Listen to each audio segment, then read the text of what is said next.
Hello, how you doing? My name's Zeff Watson. I live on streets here in Granite City, Illinois. I've been homeless for the last 2.5 years. I started out when I was young.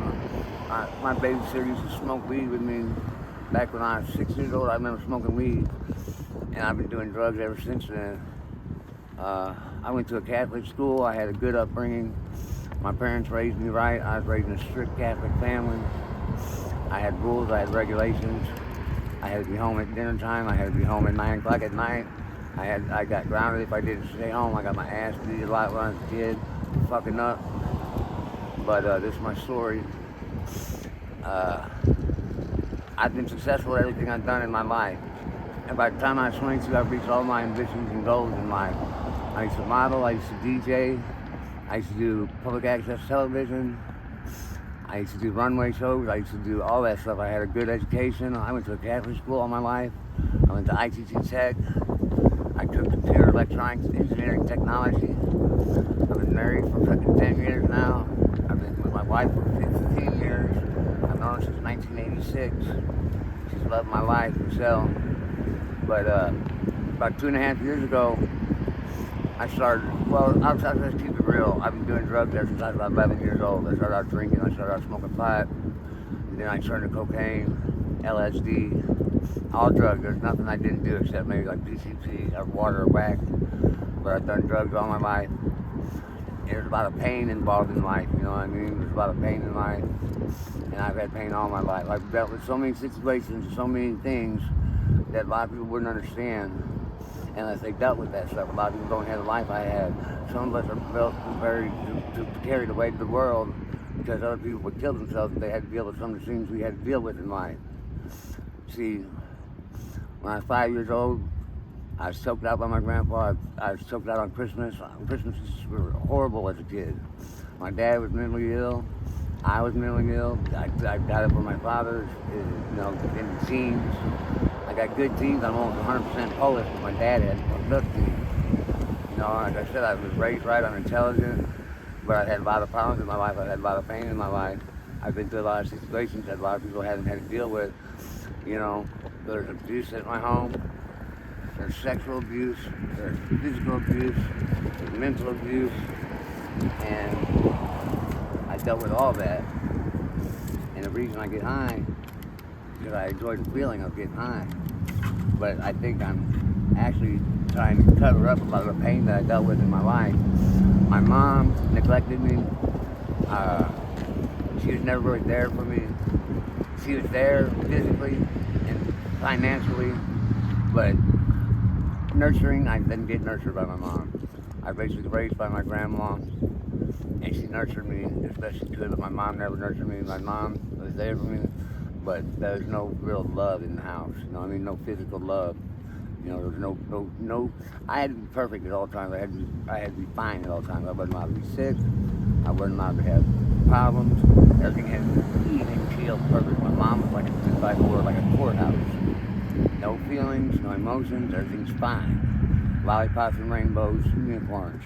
But I'm a realist.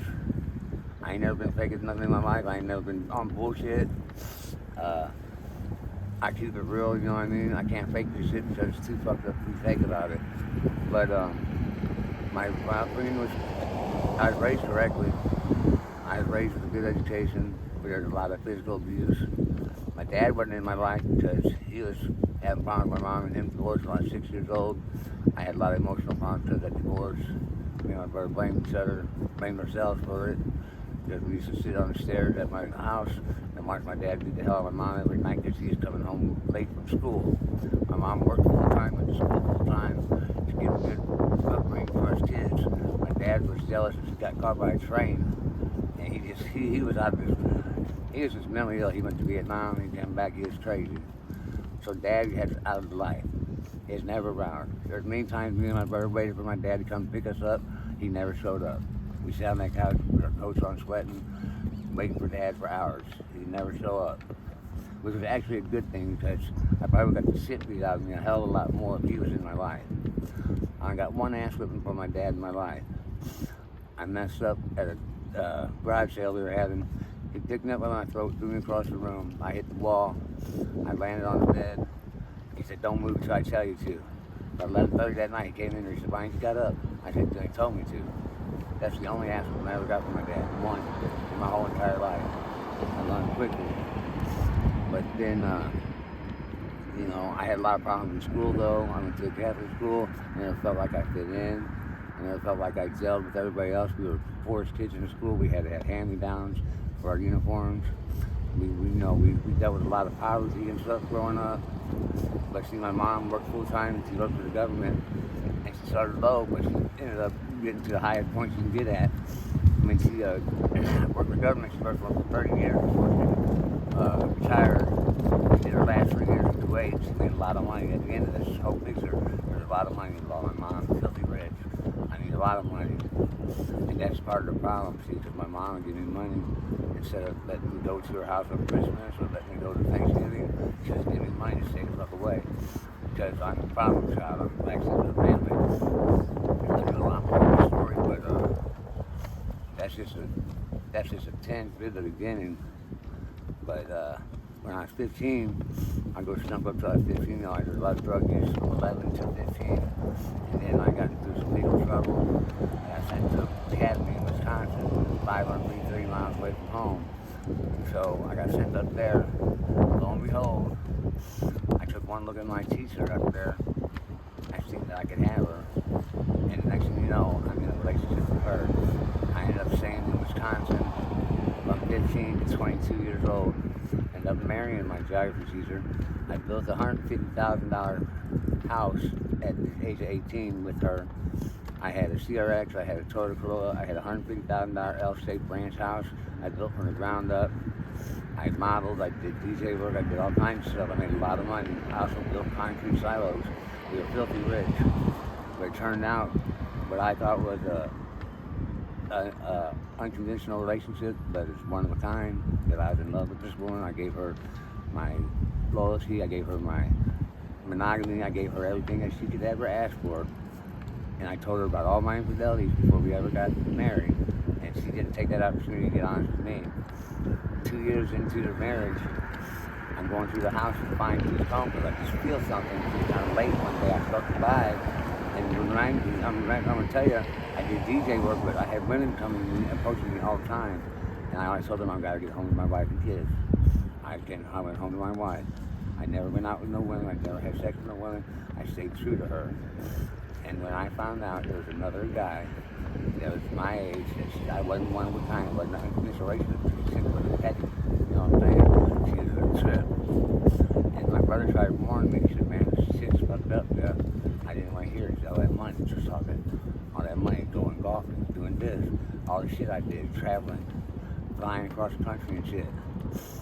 And I found out that there was another guy that she had pleaded no contest to a statutory rape charge, and I started beating that bitch's ass, just like my dad did my mom. And I never beat a woman before. I never hit a woman, never hit nobody. But I couldn't forgive her. That lie was enough for me. But I gave her everything I had, and I thought it was real, and I found out it was all bogus. So I started getting into physical abuse with her.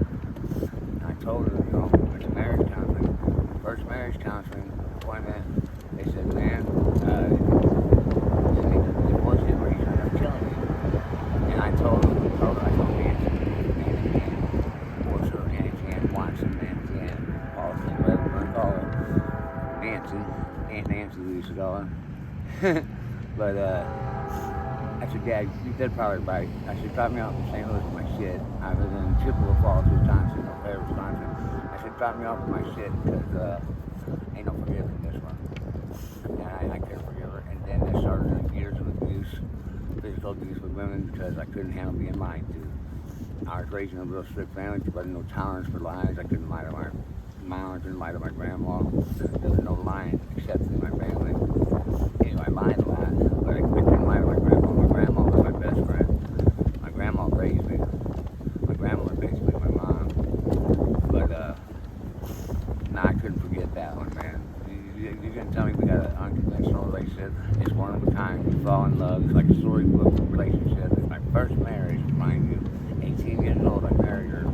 I gave her everything I could, and I thought it was real. You know, when I first loved my life,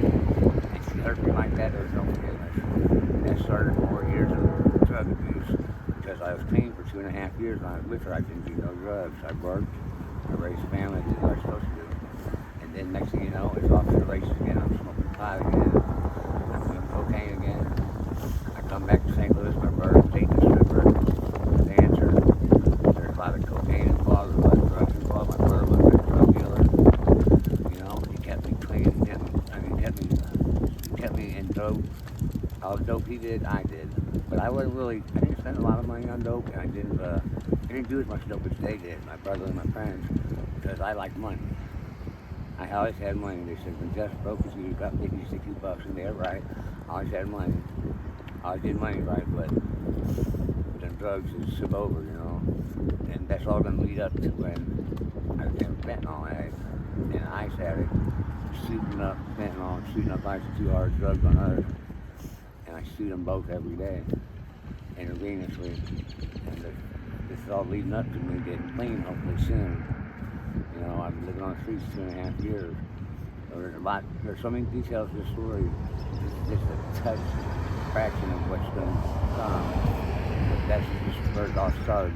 A good upbringing, a marriage that I thought was one of a kind, a lot of pain involved, a lot of abuse involved, a lot of abuse I witnessed, and then I started doing the abusing. You gotta understand, it all goes full circle, all goes full cycle.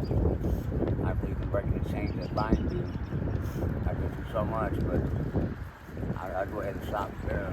Let you know that's the touch of what's going to come. We appreciate you sitting with us, Mr. Jeff. And if it's anything that you want to say to anybody who may be looking for you, who may be worried about you, who may be missing you, in closing, here's the time you can say something to him. Yeah, I just want to say to my brother, James Watson, I miss you, bro. I love you, bro. And I hope we can get together soon. Appreciate you, Mr. Jeff.